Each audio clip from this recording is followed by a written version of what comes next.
제가 말씀과 함께 교재 79쪽을 읽겠습니다. 앞장에 이어 다윗은 성전은 사람을 위한 것이 아니라 여호와 하나님을 위한 것이라고 힘주어 강조합니다. 다윗은 자신이 평생 동안 모은 금, 은, 보석류를 모두 성전 건축을 위해 드리겠노라고 선포하고 또 누가 하나님의 전을 위해 즐거이 드리겠느냐고 묻습니다. 이에 모인 백성의 지도자들이 기꺼이 하나님의 성전 공사를 위하여 금, 은, 놋보석들을 드립니다. 이처럼 성전을 사모하는 이스라엘 백성들의 아름답고도 장엄한 모습을 보며 다윗은 모든 것이 주께로 말미암았으니 우리가 받은 것으로 주께 드렸을 뿐이라며 하나님께 감사의 기도를 드립니다. 이에 다윗과 모든 백성들이 감격하여 수송아지와 수량을 잡아 번제를 드리며 크게 기뻐합니다. 다윗은 30세의 왕위에 올라 40년간 이스라엘을 통치하며 나이 70세가 되어 하나님의 부름을 받습니다. 아멘. 이거 신앙생활이라고 하는 것을 우리가 지금 하고 있는데 과연 신앙생활을 하는 데 있어서 중요한 것이 무엇이 있을까요? 우리가 좀 전에 표어를 외친 대로 바로 알고 바로 믿어야 신앙생활에서 중요한 점이 이거구나, 하나님 관계에서 이게 중요하겠구나, 또 성경은 이렇게 봐야 되는구나 라는 것을 알고 그에 따라서 맞게 실천하게 됩니다. 모르는 대로 신앙의 연차만 계속 쌓이면 그것이 쓸데없는 아집이 되고 남을 찌르는 무기가 되어서 누구의 말도 듣지 않는 외톨이 신자로 고립되기 쉽습니다. 따라서 오늘 우리는 이 역대상 마지막 장 29장을 통하여 신앙생활의 중요한 점이 무엇인지를 함께 살펴보며 기도하도록 하겠습니다. 먼저 첫 번째는 하나님을 위한 것이냐 사람을 위한 것이냐를 분별하기입니다. 우리 다 함께 1절을 다시 한번 읽겠습니다. 29장 1절입니다. 다윗 왕이 온 회중에게 이르되 내 아들 솔로몬이 유일하게 하나님께서 택하신 바 되었으나 아직 어리고 미숙하여 이 공사는 크도다. 이 성전은 사람을 위한 것이 아니요 여호와 하나님을 위한 것이다. 아멘. 다윗이 이스라엘 백성들에게 이 성전은 사람을 위한 것이 아니고 하나님을 위한 것이라고 말했습니다.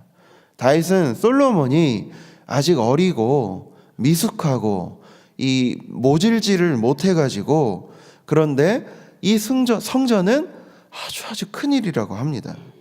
이어서 다윗은 이 일이 하나님을 위한 것이다 라고 말합니다. 이처럼 신앙생활에서 중요한 것이 있다면 그것은 바로 분별입니다. 다윗은 이 일을 자신의 영광으로 돌리거나 가족의 영광으로 돌리기 원하지 않았습니다. 다윗은 언제나 그랬듯이 하나님을 의식하며 하나님을 어떻게 하면 기쁘게 할까를 고민하는 순수한 마음의 동기에서 성전을 짓기 원했습니다. 하지만 말은 쉽지만 이것을 분별하기가 그렇게 쉽진 않습니다. 하나님을 위한다면서 본인의 영광을 위한 것은 잘 드러나지가 않습니다. 이것은 굉장히 발견하기 힘듭니다. 종교적인 색깔로 가려져 있고 덧칠해져 있으면 더욱더 이게 쉽게 나타나지 않습니다. 선을 가장한 악은 마치 매우 치명적인 췌장암과도 같습니다. 보이지는 않지만 서서히 몸을 갉아먹어 결국에는 온 몸을 마비시키고 죽음에 이르게 합니다. 예전에 한국 교회에서 성전 건축의 열풍이 불었습니다. 성전을 건축한다는 좋은 명분으로 크게, 멋지게, 화려하게 지은 곳도 있었습니다. 하지만 그 가운데에서 몇몇 교회들은 교회 지도자들 본인의 영광과 명예 때문에 더 크게, 화려하게, 무리하게 지은 곳도 더러 있었습니다. 그로 인해서 그 깨끗하고 화려한 교회에 들어왔다는 기쁨은 잠시, 점점 드러나는 교회 지도자들의 욕망과 타락, 교회에서 생기는 분란과 싸움으로 인해 큰 고통의 결과를 맞이해야 했습니다. 사실 교회를 키워서 화려하고 멋지게 지는 것보다 훨씬 더 중요한 것은 모든 성도가, 그리고 여기 있는 내가 교회가 되어가는 일입니다. 우리 모두가 교회가 되어가는 일이 하나님이 그 무엇보다도 기뻐하시는 일입니다. 게다가 목회자는 CEO나 사업가가 아닙니다. 교회 직분자들은 교회를 경영하는 사람들이 아닙니다. 또한 성도는 직원이 아닙니다. 성도의 영적 형편을 돌보고 이들이 하나님과의 보다 더 원활한 관계를 맺도록 도와주는 사람이, 그리고 그렇게 부름받은 사람이 목회자입니다. 또한 성도는 하나님과의 친밀한 관계를 위해서 존재합니다. 그러나 지나치게 경영적 마인드와 실적 위주의 세속적 교회 문화가 교회 지도자들의 타락을 방조했고, 이 몫은 우리들에게도 고스란히 전달이 되었습니다. 그러므로 우리는 마음속의 동기를 늘 살펴야 합니다. 하나님을 위한 것인가, 사람 혹은 본인을 위한 것인가? 하나님을 위한다고 하면서도 내 자신의 욕망을 교묘히 포장하고 있는 것은 아닌지 돌아보아야 우리의 신앙생활을 더욱더 건강하게 이끌어갈 수 있습니다. 우리 두 번째는 기꺼이 드리며 마음에 서운함이 남지 않는 자발성입니다. 우리 함께 9절을 다시 한번 읽도록 하겠습니다. 백성들은 자원하여 드렸으므로 기뻐하였으니 곧 그들이 성심으로 여호와께 자원하여 드렸으므로 다윗 왕도 심히 기뻐하니라. 이 말씀 보시고 또 뒤에 보면은요, 백성들이 얼마나 이 진심으로 정말 자기의 마음을 다해 드렸는지를 알 수 있는 표현들이 곳곳에 나옵니다. 다윗은 다른 나쁜 왕들처럼 강제로 억압적으로 이 일을 진행하기 위해서 백성들을 막 쪼고 막 착취하고 그러지 않았습니다. 우리가 읽은 9절에서도 보았듯이 백성들은 자발적으로 드렸다라고 합니다. 게다가 이스라엘 백성이요, 막 한창 전쟁 중일 때, 막 나라가 엄청 막 불안정할 때 이 일을 진행하지 않았습니다. 모든 대적이 평정되고 이스라엘이 경제적으로나 정치적으로 가장 안전할 때 이런 일을 진행했습니다. 막 대출하거나 막 다른 나라에서 빚을 내서 지은 것이 아닙니다. 막 이스라엘 백성들의 삶을 쥐어 짜내면서 하지 않았습니다. 그러니 백성들이 자발적으로 냈습니다. 먼저 이스라엘 지도자들이 6절에 보시니 지도자들이 솔선수범해서 냈다고 합니다. 그리고 백성들이 낸 예물을 보니 어마어마하게 많은 양입니다. 억지로 눈치 보면서 하면 이렇게까지 많이 하지는 못했을 겁니다. 왕도 백성들도 한 마음, 하나님을 위한 한 마음, 그 마음이 통했기 때문에 이 일이 가능했던 겁니다. 다윗은 순수하게 하나님의 영광을 위했고 백성들은 그 마음에 자발적으로 화답했습니다. 제가 좀 전에도 말씀드렸듯이 여러 교회가 무리하게 성전을 짓고 지나치게 많이 대출을 했습니다. 이로 인해 성도들의 신앙과 삶이 괴로워진 것도 많았고 심지어 교회가 파산이 된 것도 있습니다. 그리고 빚을 물려줍니다. 이것은 참 나쁜 일입니다. 성전 건축한다는 마음은 귀한 것이지만 지나친 욕심으로 무리하게 진행한 결과 성도들은 지도자들을 불신하게 됐고 그 불신의 씨앗은 여전히 남아 있습니다.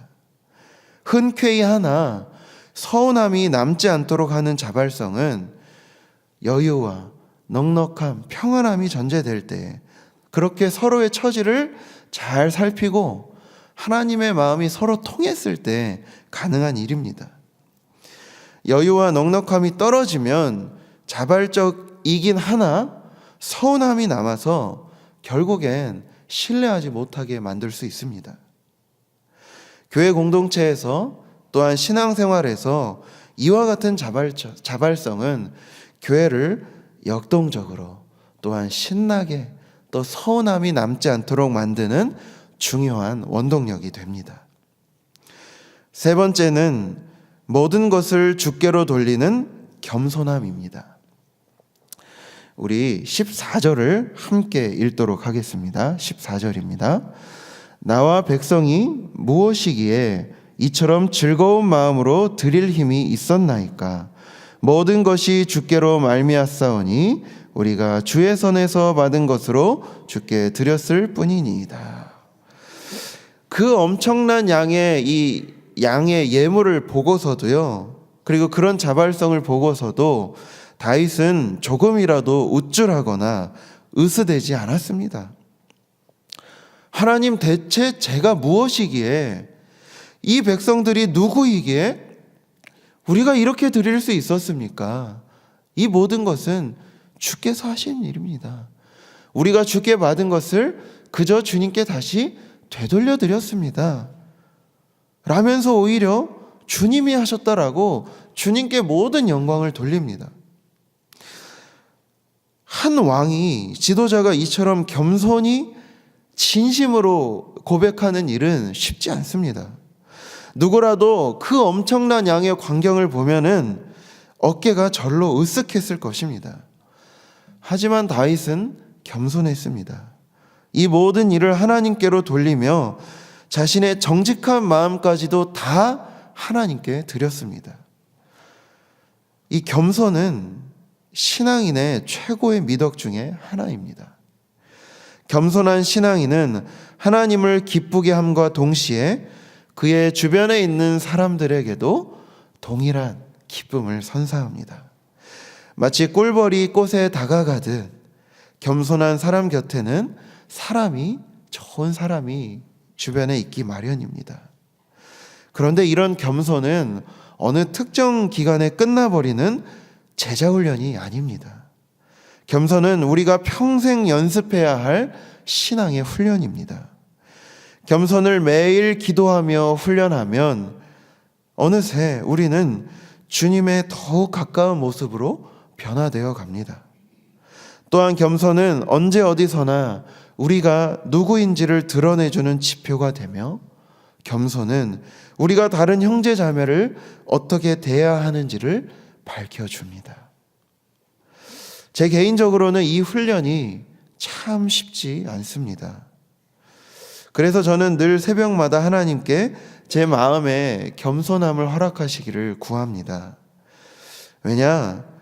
제가 가만히 기도하면서 돌아보니 저처럼 인정받기 좋아하고 사람들의 칭찬을 갈망하는 사람은 이 겸손을 연습하는 게 참 힘들구나, 참 어렵구나 라는 것을 매번 발견하게 됩니다. 그러나 우리 인자하시고 사랑이 넘치신 하나님께서 저와 여러분들의 마음에 참된 겸손을 허락하시기를 간절히 원합니다. 아마 신앙생활의 종착역은 겸손함일지도 모릅니다. 우리가 겸손해야 비로소 우리가 그분 앞에 설 때에 우리가 우리의 것을 주장하지 않고 비로소 맞습니다, 하나님. 제가 한 것이 아무것도 없고 다 주님께서 하셨습니다. 그러니 저를 받아주시옵소서 라고 그렇게 하나님께 고백할 수 있게 될 것입니다. 그러니 겸손을 구합시다. 겸손을 하나님께 더욱 구합시다. 겸손은 평생 이어가야 할 우리 신앙의 훈련이기 때문입니다. 우리 함께 이 세 가지의 기도 제목을 기억하며 기도하기 원합니다. 하나님, 우리가 하나님을 위한 것인지 사람을 위한 것인지 날마다 우리의 마음의 동기를 잘 분별하는 신앙인 되게 하여 주시옵소서. 그리고 하나님, 내 마음에 억지로 해서 서운함이 남지 않도록 자발적으로 늘 우리의 신앙생활을 이어갈 수 있도록 인도하시옵소서. 또한 하나님, 이 모든 것을 다 했다 하더라도 그 모든 것 하나님께로 돌리는 겸손함을 내 안에 날마다 허락하여 주시옵소서. 그리고 내일 주일 예배 가운데 그런 하나님의 크신 은혜와 사랑이 임할 수 있도록 내일 주일 예배를 위해서 봉사하는 모든 손길들을 위해서 함께 기억하시며 기도하시겠습니다. 함께 기도하겠습니다. 주여 믿습니다. 주여 믿습니다.